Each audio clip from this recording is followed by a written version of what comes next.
Welcome to my YouTube channel concept classes with Yash Kumar. इस video में हम देखते हैं भूगोल से संबंधित महत्वपूर्ण पुस्तक, उसके लेखक, महत्वपूर्ण सिद्धांत और उन सिद्धांतों को किसने दिया, जो कि विभिन्न प्रतियोगी परीक्षाओं में बहुत ही महत्वपूर्ण है। खास करके भूगोल विषय से संबंधित जैसे पीजीटी, यूजीसी नेट और असिस्टेंट प्रोफेसर के लिए। तो पहला प्रश्न है, हिकैटियस को भूगोल का पिता कहा जाता है। इन्होंने जेम्स पीरियोडस नामक पुस्तक लिखी। इरेटोस्थनीज इन्होंने ज्योग्राफिया पुस्तक लिखी, ये बहुत ही महत्वपूर्ण है, जो कि लगभग एग्जाम में आते हैं। अल ख्वारिज्म सिंध हिंद ने लिखी। अल ख्वारिज राइटर हैं, इसने लिखा सिंध हिंद। टालमी ने अल्माजेस्ट लिखा। हम्बोल्ट ने कास्मास। इनको आधुनिक भूगोल का पिता माना जाता है। कार्ल रिटर महोदय ने अर्थकुंडे लिखा। रेडजेल ने एंथ्रोपोजियोग्राफी लिखा। ये सब एग्जाम में मिलान करने के लिए या तो डायरेक्ट बहुविकल्पी के रूप में पूछे जाते हैं। जीन ब्रुन्स ने ह्यूमन ज्योग्राफी लिखी। हटिंगटन की पुस्तक है प्रिंसिपल ऑफ ह्यूमन ज्योग्राफी, ये भी बहुत महत्वपूर्ण आता है।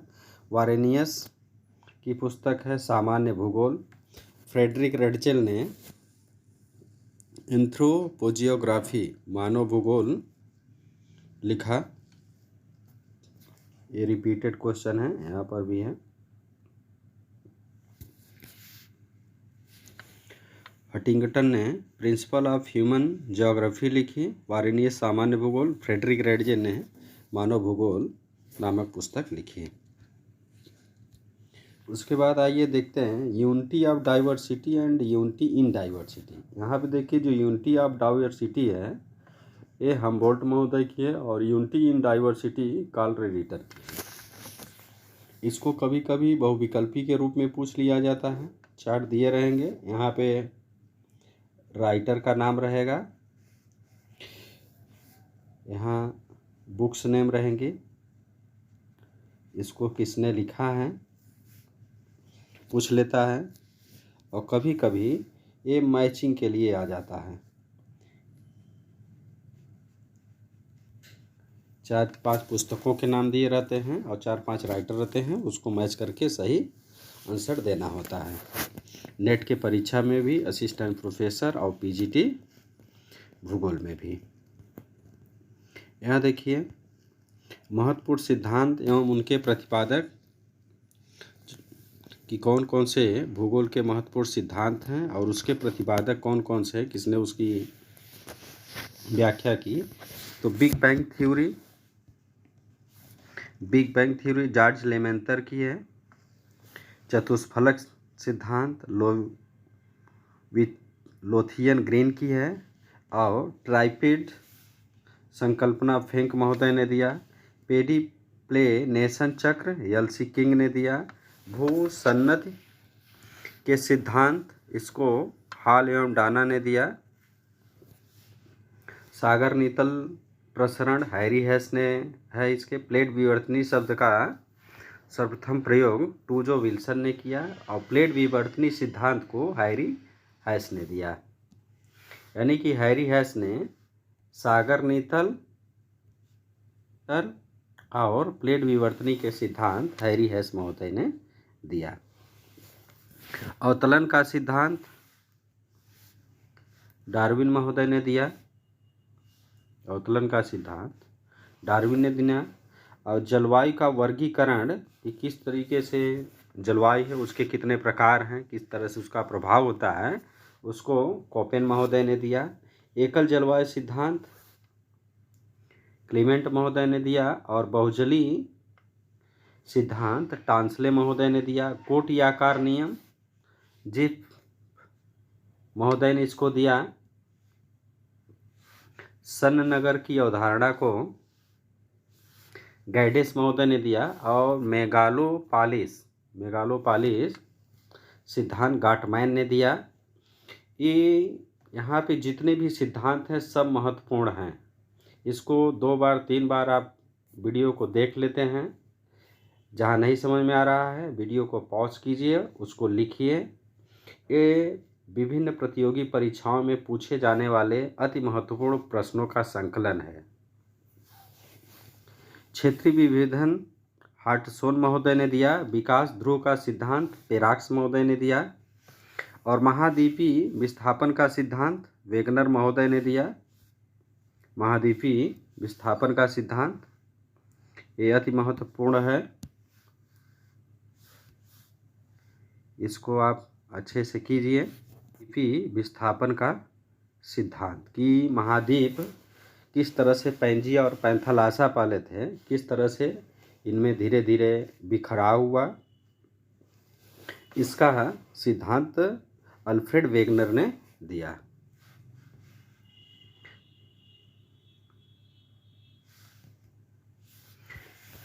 कृषि क्षेत्र प्रदेशीकरण इटलसे महोदय ने दिया।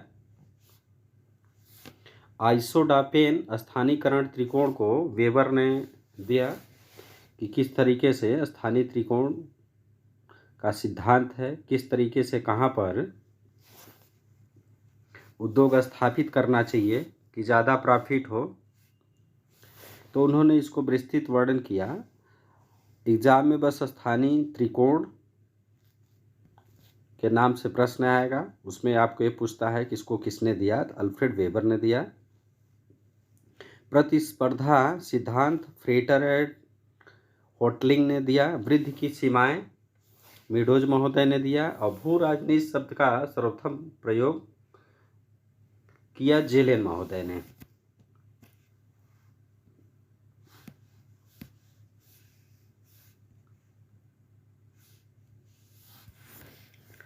आइए देखते हैं सामाजिक डार्विनवाद, इसको रैडचल महोदय ने दिया। नियतिवाद हमबोल्ट और रीटर हैं। नियतिवाद भूगोल का यह है कि मनुष्य जो है वह प्रकृति का दास है, प्रकृति की आगे मनुष्य बेबस है, जैसा प्रकृति चाहेगी वैसा ही विकास होगा। इसी के आगे नियतिवादियों के विरुद्ध में आया संभववाद। संभववाद शब्द का सर्वप्रथम प्रयोग फैब्रे महोदय ने किया। और संभववाद के जनक जो इसकी संकल्पना दिया, विस्तृत दिया, वाइडल डीला ब्लास ने दिया। और इन्हीं को मानव भूगोल का वास्तविक संस्थापक भी माना जाता है, वाइडल डीला ब्लास को। संभववाद में इन्होंने क्या कहा कि मानव के आगे प्रकृति नगण्य है, मानव जो चाहे वह कर सकता है। मानव संभववाद की संकल्पना का इन्होंने विस्तृत व्याख्या की। तो इसमें यही सब पूछता है कि संभववाद के जनक कौन से हैं, या मिलान करने के लिए आ जाएगा। नियतिवाद दे दिया रहेगा, संभववाद, नियतिवाद, नवनियतिवाद। और रुको और जाओ नियतिवाद ग्रिफिथ टेलर ने दिया। यह नियतिवाद और संभववाद दोनों का मिला जुला करके है। नवनियतिवादी भी इसको बोलते हैं। पर्यावरण नियतिवाद, जिसमें इन्होंने कहा कि प्रकृति और मनुष्य दोनों अपने अपने जगह हैं, और दोनों को मिला करके ही प्रकृति को भी नगण्य नहीं माना जा सकता है, मनुष्य को भी नहीं माना जा सकता है। इस तरह से ग्रिफिथ टेलर महोदय ने रुको और जाओ नवनियतिवाद की अवधारणा को दिया। उन्होंने है मात्रात्मक क्रांति, भूगोल में बहुत ही महत्वपूर्ण है कि मात्रात्मक क्रांति का किसने शुरुआत किया, किसको श्रेय जाता है। तो मात्रात्मक क्रांति को हैगेट एंड सोरले महोदय ने दिया। और इसके शुरुआत का श्रेय जाता है जिप महोदय हैं, जो यूएसए के भूगोल शास्त्री थे, उनको। और व्यवहारवादी क्रांति है इसमें। व्यवहारवादी क्रांति को किर्क एवं वालपर्ट महोदय ने दिया। वर्तमान भूगोल की कुंजी है, इसको हटन महोदय ने दिया। भूआकृतियों में एक रूपतावाद की अवधारणा इस हटन महोदय ने ही दिया। मॉडर्न संकल्पना के जगजनक हैगेट एंड सोरले महोदय हैं। और रैली का गुरुत्वाकर्षण सिद्धांत भी बहुत महत्वपूर्ण है, ये भी पूछा जाता है एग्जाम में।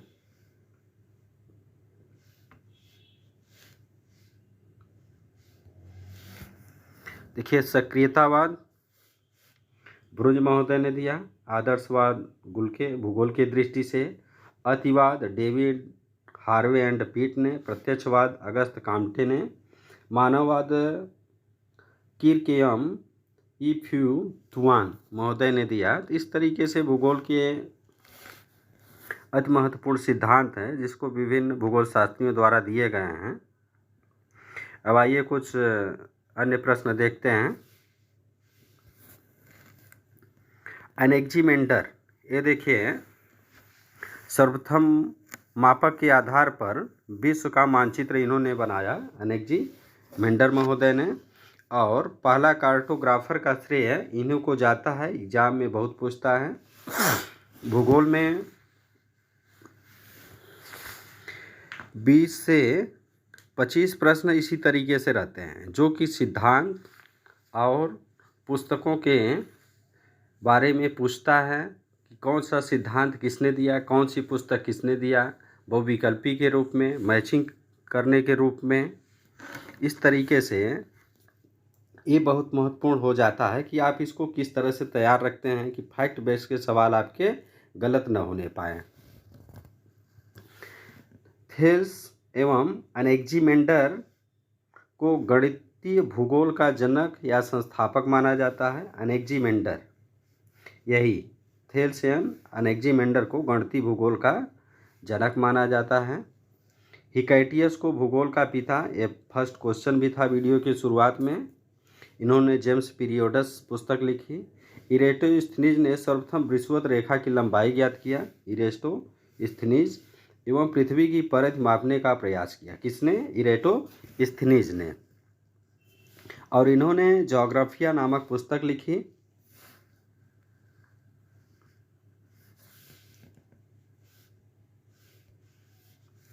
हिप्पार्कस ने 360 डिग्री को वृत्त को विभाजित किया। हिप्पार्कस महोदय ने 360 डिग्री को वृत्त में विभाजित किया कि 360 डिग्री जो है किस तरीके से एक वृत्त में उन्होंने विभाजित किया। इसका काम किसने किया? हिप्पार्कस महोदय ने। ये एक बिंदु, ये बिंदु के ये सभी एंगल्स को आप मिला देंगे, कोणों को मिला देंगे तो 360 डिग्री हो जाएगा। इसको किसने किया? हिप्पार्कस ने। टालमी मानचित्र कला एवं सामान्य भूगोल के सर्वाधिक प्रसिद्ध यूनानी विद्वान थे। टालमी, इनको भी पूछता है। एनेक्जीमेंडर, टालमी क्या थे? यूनानी सिद्धांत थे। मानचित्र कला और सामान्य भूगोल के सर्वाधिक प्रसिद्ध यूनानी विद्वान थे। भारत ऋग्वेद में नक्षत्रों में 5 प्रकार की ऋतुओं का उल्लेख मिलता है। किसमें मिलता है? ऋग्वेद में। भूगोलवेत्ता, ये भारतीय भूगोल शास्त्री और वैज्ञानिक हैं। भारतीय भूगोलवेत्ता आर्यभट्ट, इन्होंने पृथ्वी को गोलाकार पिंड बताया और पृथ्वी की अनुमानित परिधि बताया इन्होंने 24,835, जो कि लगभग वास्तविक के बराबर ही है, 24,901 के करीब ही है। और आर्यभट्ट की 2 महत्वपूर्ण पुस्तकें हैं, आर्यभट्टीय और सूर्य सिद्धांत। जब भारतीय भूगोलवेत्ताओं की बात आती है तो इनका नाम लिया जाता है। भूगोल शब्द का सर्वप्रथम उल्लेख मिलता है सूर्य सिद्धांत में भारतीय भूगोल शास्त्रियों के द्वारा। अब आइए देखते हैं, वाराहमिहिर ने पंच सिद्धांतों का ग्रंथ लिखा। पंच सिद्धांतिका वाराहमिहिर की पुस्तक का नाम है पंच सिद्धांतिका। ये खगोल ग्रंथ है जो कि ग्रह नक्षत्रों पर आधारित है। ब्रह्मगुप्त ने ब्रह्म सिद्धांत लिखा। इस तरीके से आपने देख लिया कि किस तरीके से भारतीय भूगोल शास्त्रियों ने भी, भूगोलवेत्ताओं ने भी आर्यभट्ट ने पृथ्वी के गोलाकार पिंड बताया, परिध बताया, जो कि आज भी उसके लगभग करीब ही है। इनकी दो महत्वपूर्ण पुस्तकें हैं, आर्यभट्टी और शुद्ध सिद्धांत, सूर्य सिद्धांत। और पंच सिद्धांतिका खगोल ग्रंथ की रचना की। ब्रह्मगुप्त ने ब्रह्म सिद्धांत लिखा और भास्कराचार्य ने सिद्धांत शिरोमणि, जिसमें उन्होंने बताया कि पृथ्वी गोल है और गुरुत्वाकर्षण के कारण पृथ्वी सभी चीज़ों को अपनी ओर खींचती है। किसने बताया है? भास्कराचार्य ने। और इनकी पुस्तक लीलावती गणित की पुस्तक है। ये सभी क्वेश्चन भारतीय भूगोलवेत्ताओं की दृष्टि से बहुत ही महत्वपूर्ण है, पूछे भी जाते हैं। अब अरब भूगोलवेत्ता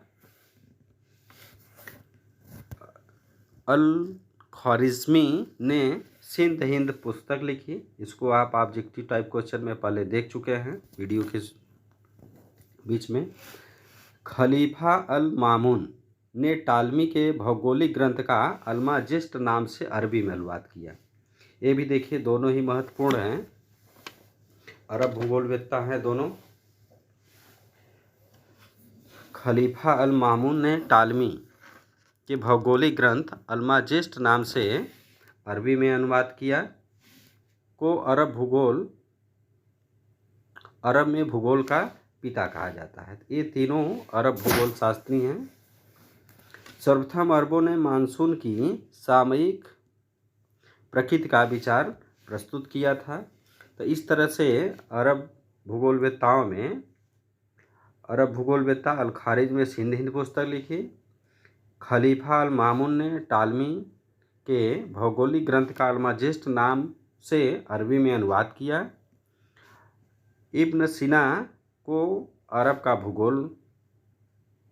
में भूगोल का पिता कहा जाता है, महत्वपूर्ण है। ये पुनर्जागरण काल 13वीं शताब्दी में आता है। मार्को पोलो ने सर्वप्रथम भूमध्य सागर से लेकर प्रशांत महासागर तक यात्रा की। सौरमंडल की संकल्पना कापरनिकस ने दी। एस्ट्रोनोमिया नोवा खगोल की प्रकार कैपलर महोदय ने किया, ये पूछे जाते हैं। पृथ्वी को गोल आकृति न्यूटन ने बताया।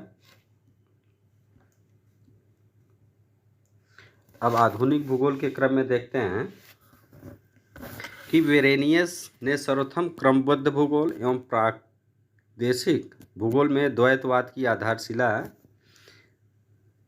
रखी थी कि किस तरीके से भूगोल क्या है, क्रमबद्ध है। वहाँ पर एक से चीज़ें दूसरे से क्या होती हैं, रिलेटेड होती हैं। जैसे पर्वत है प्रकृति में, फिर पानी है, मिट्टी है, वहाँ की जलवायु है, पेड़ पौधे है, जीव जंतु हैं, ये सभी क्या होते हैं, एक दूसरे पर प्रभाव करते हैं और एक दूसरे से क्रमबद्ध पाए जाते हैं।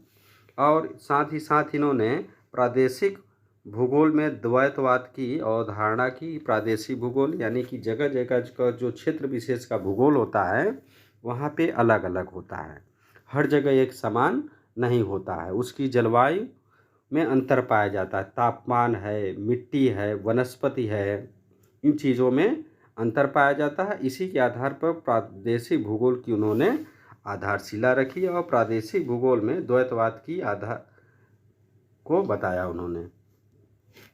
जर्मन भूगोलवेत्ता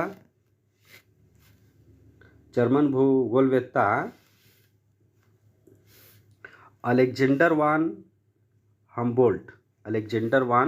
हम्बोल्ट ने कॉस्मस की रचना की और पनामा नहर बनाने पर इन्होंने विचार किया। ये जर्मन भूगोलवेत्ता हैं। आधुनिक भूगोलवेत्ताओं की श्रेणी में जर्मन भूगोलवेत्ताओं का भी भूगोल के विकास में बहुत बड़ा योगदान है, जिसमें अलेक्जेंडर वान हम्बोल्ट ने कॉस्मस की रचना की। एग्जाम में पूछा भी जाता है। भूगोल में जलवायु सिद्धांत, जलवायु विज्ञान, परमाफ्रॉस्ट शब्द का प्रतिपादक इन्होंने ही किया, अलेक्जेंडर वान हम्बोल्ट ने। वनस्पति भूगोल, मौसम विज्ञान, आधुनिक भूगोल का जनक अलेक्जेंडर वान हम्बोल्ट को ही माना जाता है। कार्ल रिटर कार्ल रिटर और हम्बोल्ट आधुनिक भौगोलिक विचारों को का संस्थापक माना जाता है। कार्ल रिटर और हम्बोल्ट को, कार्ल रिटर जर्मन भूगोलवेत्ता थे और इन्होंने अर्थकुंडे नामक पुस्तक लिखी। इसको पूछा भी जाता है एग्जाम में कि कार्ल रिटर ने कौन पुस्तक लिखी, तो अर्थकुंडे है। रैटजेल महोदय को राजनीति भूगोल एवं मानव भूगोल का जनक कहा जाता है। रैटजेल महोदय राजनीति भूगोल और मानव भूगोल का जनक कहा जाता है। आगे भी देख चुके हैं आप लोग। रैटजेल की पुस्तक थी एंथ्रोपोजियोग्राफी।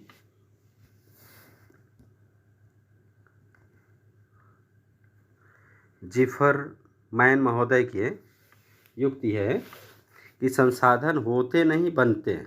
उन्होंने कहा कि संसाधन होते नहीं बनते हैं। संसाधन प्रकृति में ऐसे पड़े रहते हैं जो कि सुषुप्तावस्था में रहते हैं। जब तक आदमी उसके बारे में नहीं जानता है, उसके पास तकनीक नहीं होती है, वो नगण्य है।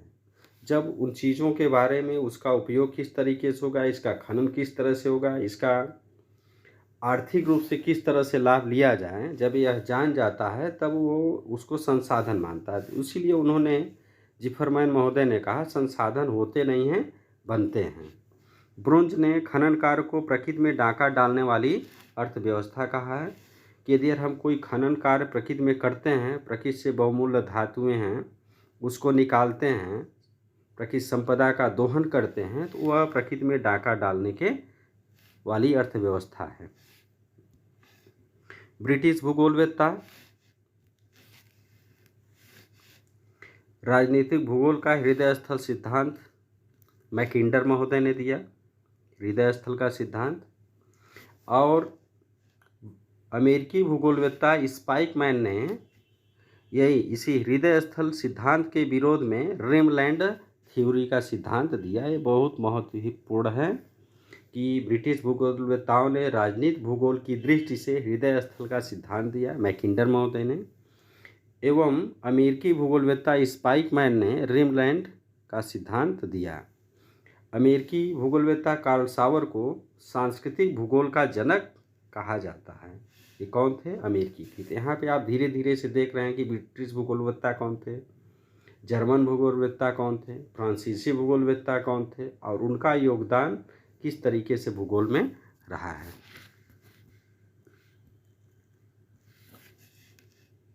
जर्मन भूगोलवेत्ता अल्फ्रेड वेबर ने औद्योगिक स्थानीकरण का सिद्धांत दिया कि किस तरीके से उद्योग कहाँ पर लगाएं कि जिससे अधिक से अधिक लाभ हो। इस पर उन्होंने औद्योगिक स्थानीकरण का सिद्धांत बताया कि कम लागत वाली फसलें हैं, अधिक लागत वाली फसलें हैं, उन फसलों का बहुतायत में कहाँ पे मिलना है, बाज़ार कितने नज़दीक है, बाज़ार कितने दूर है, उन लोगों को खपत कहाँ पे होनी है। इसी के आधार पर उन्होंने औद्योगिक स्थानीकरण का सिद्धांत दिया। ये कौन थे? जर्मन भूगोलवेत्ता अल्फ्रेड वेबर ने औद्योगिक स्थानीकरण का सिद्धांत दिया। वान थ्यूनेन ने कृषि स्थानीकरण का सिद्धांत दिया कि कृषि को कहाँ पे उपजाया जाए, कौन सी फसल को कहाँ पे उपजाया जाए कि उसकी लागत अधिक हो। जैसे यहाँ पे शहर हो गया, शहर के चारों तरफ पहले नज़दीक में सब्जी वगैरह बोई जाती है तो उसकी अधिक डिमांड होती है, डेली उसको शहर में पहुंचाया जाता है। फिर उसके दूर में उससे कम महत्वपूर्ण वाले, फिर उसके दूर में और कम महत्वपूर्ण वाली। तो इसी से संबंधित इन्होंने वान थ्यूनेन ने कृषि स्थानीकरण के सिद्धांत को बताया। ये परीक्षा में पूछा भी जाता है। क्रिस्टालर महोदय ने केंद्रीय स्थल का सिद्धांत बताया, सेंट्रल प्लेस थ्योरी।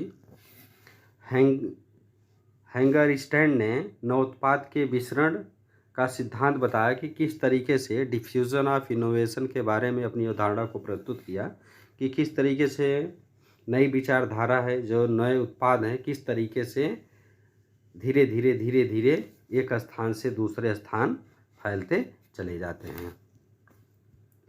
नारदम ने अमलैंड सिद्धांत को बताया। अमलैंड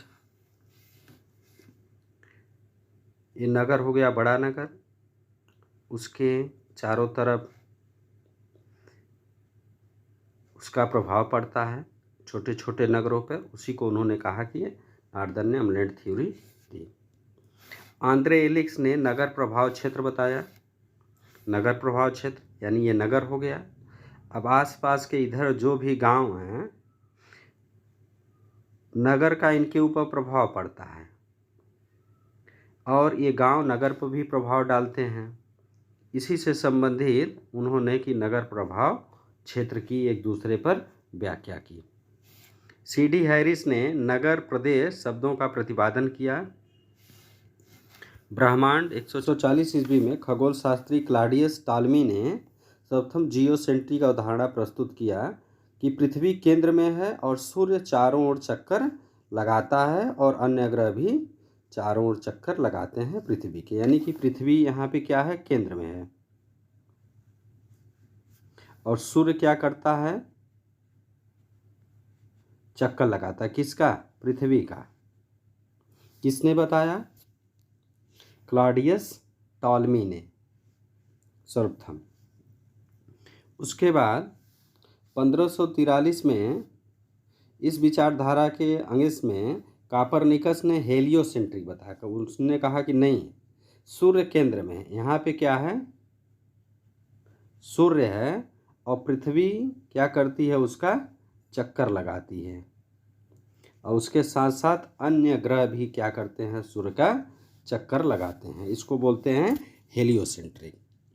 तो यहाँ पे कंफर्म हो जाइए, जियोसेंट्रिक यानी कि पृथ्वी केंद्र में है, क्लॉडियस टॉलमी ने दिया, और कापरनिकस ने हेलियोसेंट्रिक दिया यानी कि सूर्य केंद्र में है।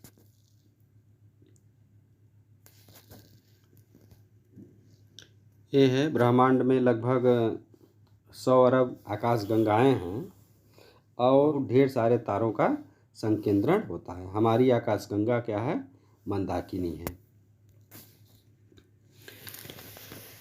इस तरह से ये भूगोल के महत्वपूर्ण प्रश्नों का संकलन है।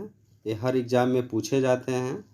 इसको आप 2 बार 3 बार वीडियो को देखिए और वीडियो को लाइक और सब्सक्राइब कीजिए और अपने क्वेश्चंस को तैयार कीजिए। आने वाले समय जैसे UGC नेट का एग्ज़ाम है, PGT वगैरह का एग्ज़ाम होने वाला है। वीडियो देखने के लिए धन्यवाद।